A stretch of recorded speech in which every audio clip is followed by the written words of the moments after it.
प्रिय दोस्तों, आप सभी का स्वागत करते हैं हमारे YouTube चैनल पर।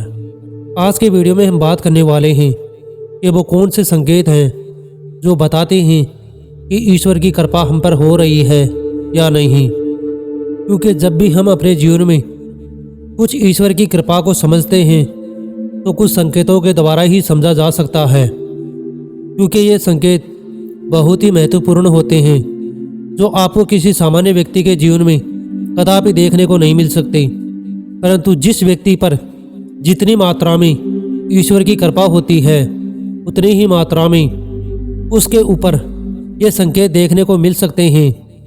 क्योंकि जो व्यक्ति ईश्वर के समीप जाता है उसमें दैवीय गुणों का प्रकट होने लगते हैं। इन्हीं गुणों के आधार पर उसकी पहचान की जाती है और इन्हीं गुणों पर उनका जीवन निर्धारित होता है। क्योंकि हमारे जितने भी जीवन जीने के तरीके हैं सब हम अपने तरीके अपने गुणों के आधार पर जीते हैं। कौन से कार्य हमें जीवन में करने चाहिए या कौन से कार्य हम ना करें, इनका ज्ञान होना भी हमें बहुत ही ज़रूरी है। और जो व्यक्ति ईश्वर के समीप होता है तो उसके अंदर विवेक शक्तिशाली होता है।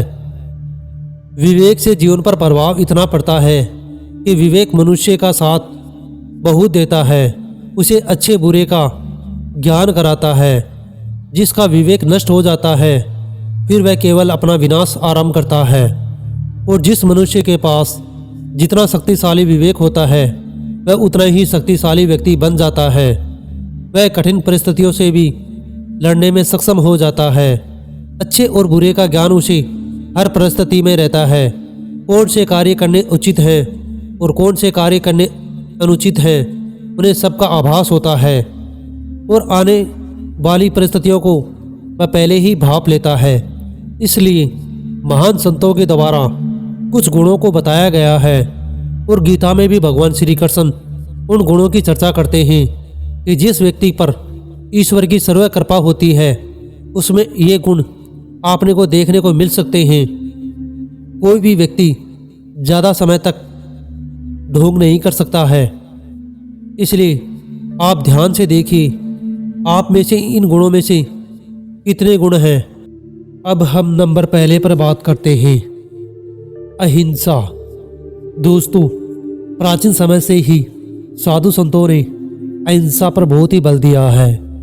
हमारे देश के महान व्यक्ति महात्मा गांधी ने भी पूरी दुनिया में अहिंसा पर बहुत बल दिया था और आज भी उनका हमारे जीवन में बहुत ही बड़ा योगदान रहा है।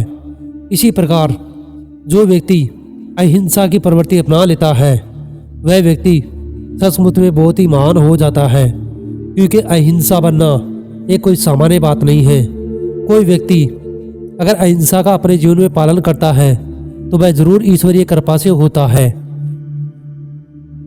और नंबर दूसरे पर बात करते हैं, सत्य बोलना। जो लोग अपने जीवन में अधिकांश बातें सत्य बोलने का प्रयास करते हैं पूर्ण रूप से तो कोई भी सत्य नहीं बोल सकता है।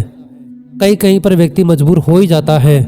अपना विनाश होने से बचाने के लिए असत्य बोलना अलग बात है, परंतु व्यर्थ में ही असत्यता का बोलना या दूसरे को असत्य बोलकर नुकसान पहुंचाना बहुत ही पाप के समान है। इसलिए अपने जीवन में हो सके जितना सत्य बोलने का प्रयास करिए, क्योंकि सत्य के साथ हमेशा ईश्वर रहता है। और नंबर तीसरे गुण पर बात करते हैं, अक्रोध। जिस व्यक्ति ने अपने जीवन में अक्रोध का भाव ले आया मानो उसने समस्त शांति को पा लिया। क्योंकि अक्रोध होना ही मनुष्य को परम आनंद की ओर ले जाता है। क्रोध मनुष्य का सबसे बड़ा शत्रु बताया गया है। क्योंकि जब भी जिसके भीतर में क्रोध उत्पन्न होता है तो वह व्यक्ति दूसरों का कम स्वयं का ज़्यादा विनाश करता है। और क्रोध में मनुष्य कभी भी धार्मिक कार्य नहीं बल्कि अधर्म का अनुसरण करता है। इसलिए हमेशा अपने जीवन में शांत स्वभाव और क्रोध को त्याग दें, क्योंकि शांति के साथ ही आप परम आनंद को प्राप्त करेंगे। और जिसने भी अक्रोध त्याग दिया वह ईश्वर के समीप चला जाता है। क्रोध आपको अपनों से और ईश्वर से दूर लेकर चला जाता है। इसलिए अक्रोध का भाव रखें। चौथे गुणों पर बात करते हैं हम, त्याग। जिस पर ईश्वर की कृपा हो जाती है फिर वह त्याग करने में कभी संकोच नहीं करता। वह हमेशा समस्त बुराइयों का त्याग कर देता है और जब भी उसे जीवन में कुछ और भी त्याग करने की समय आ जाता है तब वह शांति के लिए किसी भी चीज का, किसी भी स्थान का त्याग अवश्य कर देता है। इसलिए त्याग करने में कभी संकोच ना करे। और नंबर 5 पर बात करते हैं। उसका स्वभाव शांत हो जाता है। जिस पर ईश्वर की कृपा होती है उस व्यक्ति का स्वभाव आपको शांत प्रकार का दिखेगा।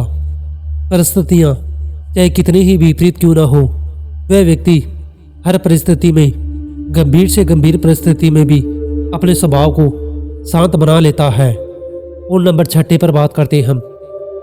जिस व्यक्ति पर ईश्वर अपनी कृपा कर देते हैं फिर वह व्यक्ति पर लोगों की निंदा में अपना समय कभी बर्बाद नहीं करता, क्योंकि पर निंदा करना भी धर्म और शास्त्र के अनुसार पाप के समान बताया गया है। और जो व्यक्ति ईश्वर की कृपा का प्रसाद पा लेता है फिर वह ऐसा पाप कदापि नहीं कर सकता। दूसरों व्यक्तियों की निंदा में कभी वह व्यक्ति लिप्त नहीं हो सकता। इसलिए आप भी कभी भी दूसरे व्यक्तियों की निंदा ना करें। और 7वें गुण पर बात करते हैं। ये गुण बहुत ही महान गुण है। यह व्यक्तियों में बहुत ही कम देखने को मिलता है, क्योंकि ये समस्त गुणों पर सार लेकर आ जाता है। जिस व्यक्ति में ये गुण होता है वह तो स्वयं ईश्वर के समान हो जाता है। तो नंबर 7 पर बात करते हैं हम। दया। ये समस्त गुणों पर सबसे महान गुण माना जाता है। जिस व्यक्ति पर ईश्वर अपनी कृपा कर देते हैं उस व्यक्ति में दया का गुण अवश्य होगा, क्योंकि जब किसी व्यक्ति में दया का गुण नहीं होगा तो वह ईश्वर के समीप कदापि नहीं हो सकता। चाहे वह कितनी ही भक्ति का पाखंड कर ले, वह ईश्वर की कृपा कदापि नहीं पा सकता। और नंबर 8 पर बात करते हैं। समस्त जीवों के प्रति प्रेम। जो भी व्यक्ति आपको समस्त जीवों के प्रति प्रेम करता दिखे या उसके मन में समस्त जीवों के प्रति प्रेम हो तो केवल ईश्वर की कृपा से ही संभव हो सकता है। जहाँ पर व्यक्ति अत्याचार करते हैं लोगों पर, मनुष्य के द्वारा मनुष्य पर किया जाता है, तो पक्षी और जानवरों पर तो क्या, परंतु जिस व्यक्ति पर ईश्वर की कृपा हो जाती है वह पेड़ पौधों पर भी अपना प्रेम प्रसाद बनाए रखता है। 9वां गुण क्षमा।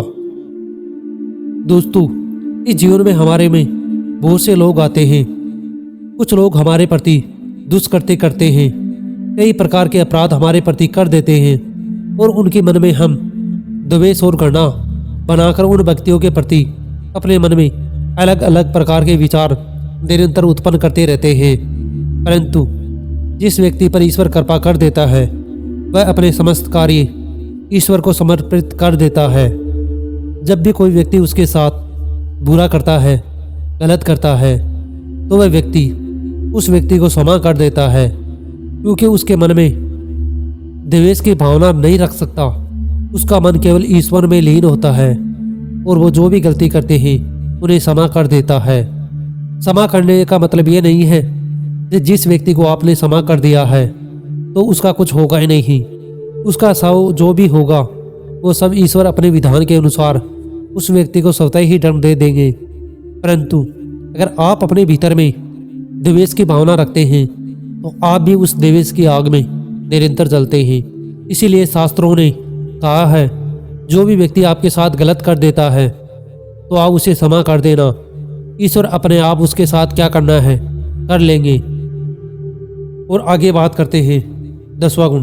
जो व्यक्ति धर्म और शास्त्र के अनुसार आचरण करता है वह व्यक्ति ईश्वर के समीप होता है, क्योंकि वैसे तो दुनिया धर्म और शास्त्रों के विपरीत जीवन जीने लगी है, परंतु आज भी बहुत से महान लोग ऐसे हैं जो धर्म और शास्त्र के अनुसार ही अपने जीवन का निर्माण करते हैं।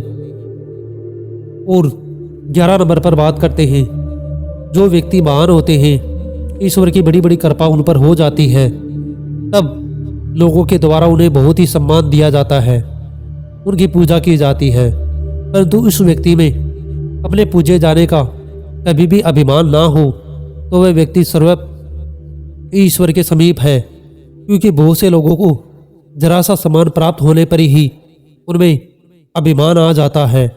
वह समस्त संसार में अपने आप को ईश्वर के भांति समझने लगते हैं, परंतु ये उनका अज्ञान और मूर्खता होती है। कभी भी अपने आप को पूजे जाने का अभिमान नहीं करना चाहिए। जो भी पूज्यता का सम्मान मिल रहा है वो सब ईश्वर के को मिल रहा है। आप केवल उसके माध्यम हैं, क्योंकि आपके भीतर ईश्वर विराजमान है। लोग उसी का सम्मान कर रहे हैं, इसलिए कभी भी सम्मान को अपना ना माने। और नंबर 12 पर बात करते हैं। किसी भी व्यक्ति के पास या किसी भी व्यक्ति के प्रति अपने मन में शत्रु का भाव नहीं रखना। जैसे भी हो वैसे ही लोगों के साथ व्यवहार करना। कभी भी किसी के भी प्रति अपने मन में छल कपट द्वेष की भावना ना रखना ही सर्वोत्तम गुण है। ये ईश्वर के भक्तों में ही देखा जा सकता है, क्योंकि ईश्वर के भक्त किसी के भी प्रति अपने मन में द्वेष का भाव नहीं रखते हैं। वो नंबर अगले पर बात करते हैं। बाहर और भीतर की शुद्धि। जो व्यक्ति जैसा अपने मन के अनुसार होता है वैसा ही बाहर जीवन जीता है, परंतु कुछ कपटी लोग दिखावा कुछ अलग प्रकार का करते हैं और भीतर से बहुत ही कुरूप होते हैं। परंतु जो व्यक्ति ईश्वर की कृपा का प्रसाद पा लेता है फिर वह बाहर और भीतर से एक हो जाता है। वो जैसा भीतर है वैसा ही बाहर नजर आता है। दोस्तों, ये 13 गुण महान थे। बहुत से लोगों के द्वारा इन्हीं 13 गुणों पर चर्चा की जाती है और ये ही 13 गुण थे जो कि भगवान श्री कृष्ण ने अर्जुन को बताए थे कि मेरे परम भक्तों में ये गुण अवश्य पाएंगे। और जिस व्यक्ति में भी जितने गुण पाए जाते हैं वह व्यक्ति उतना ही ईश्वर के समीप होता है। तो आप भी अपने भीतर देख सकते हैं कि कितने गुण आपके अंदर विद्यमान है, कितने गुण आपके अंदर आना शेष है। अगर आप चाहते हैं कि पूरे के पूरे 13 गुण आपके अंदर भीतर हो तो आप निरंतर ईश्वर की भक्ति में अपना मन लगाए रखिए। एक दिन आप पाओगे कि इन सभी 13 गुणों में आप संपन्न हो जाएंगे और ईश्वर के समीप हमेशा उनका प्रसाद प्राप्त करते रहेंगे। दोस्तों, अलविदा लेते हैं इस वीडियो में। भगवान की कृपा आप पर सदैव बने ही रहे। और अगर आप हमारे YouTube चैनल पर नए हैं तो YouTube चैनल को जरूर सब्सक्राइब कर लें। Thank you.